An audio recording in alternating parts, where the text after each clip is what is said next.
April 1717. A pirate ship called the Whydah Gally is running for shelter off the coast of Cape Cod, and the sea is about to kill almost everyone on board. Not cannon fire, not a rival crew. The cold. A nor'easter hits without warning, the temperature crashes, and within hours, a ship carrying roughly 146 men is torn apart in freezing water.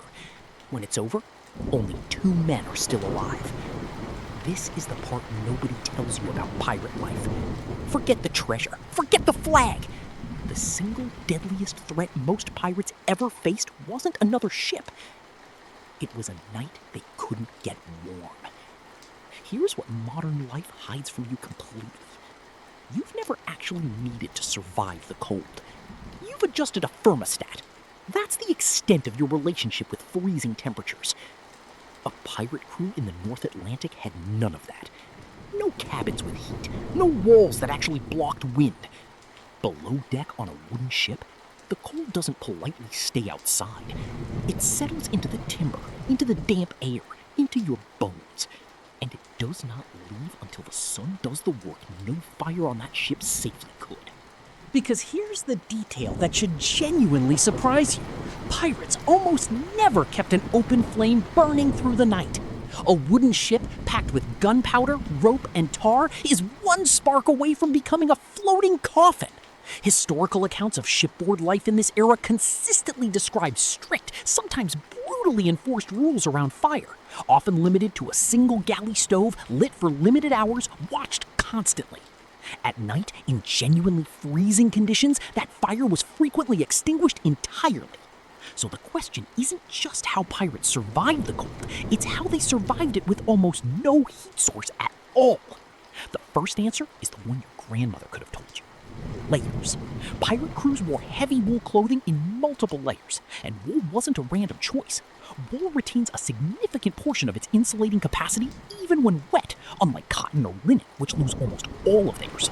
On a ship where staying completely dry for a full night was close to impossible, that single property of wool likely saved more lives than any weapon on board. Here's something that should genuinely change how you think about the phrase, a shot of rum to warm you up. It's backwards, completely backwards. Alcohol causes your blood vessels near the skin to dilate, which makes you feel warmer immediately, while your body actually loses core heat faster. Sailors and pirates who drank heavily during genuinely cold nights were physiologically making their own survival odds worse, not better, even while feeling the opposite in the moment. Rum rations were real and constant on ships like this one. What almost nobody realized at the time is that on the coldest nights, that same rum ration may have quietly killed more men than it warmed. Sleep itself was a survival strategy, not just rest. Pirate crews slept in hammocks, packed closely together below deck, and that closeness wasn't only about limited space. Body heat from dozens of men in a single enclosed space measurably raises the ambient temperature compared to sleeping alone or exposed above deck. A hammock also keeps a sleeping body off the ship's cold, damp floorboards entirely, removing one of the fastest routes for heat to drain out of a human body through direct contact. Every man on that ship who found a hammock and stayed below deck was, without realizing the science behind it, using 2 separate survival principles at once. And food mattered more than most people assume. A pirate's diet was rarely varied, but it was calorie-dense out of necessity, not choice. Salted meat, hardtack, dried peas, whatever could survive weeks at sea without spoiling. Historians studying period ship provisions note that higher fat and calorie intake directly supports the body's ability to generate internal heat overnight. A poorly fed crew wasn't just hungry. In genuinely freezing conditions, they were measurably colder too. Watch rotations added one more layer of protection almost nobody talks about. Crews stood short, rotating watches through the night specifically so no single man faced the coldest, most dangerous hours alone and immobile for too long. Movement generates heat.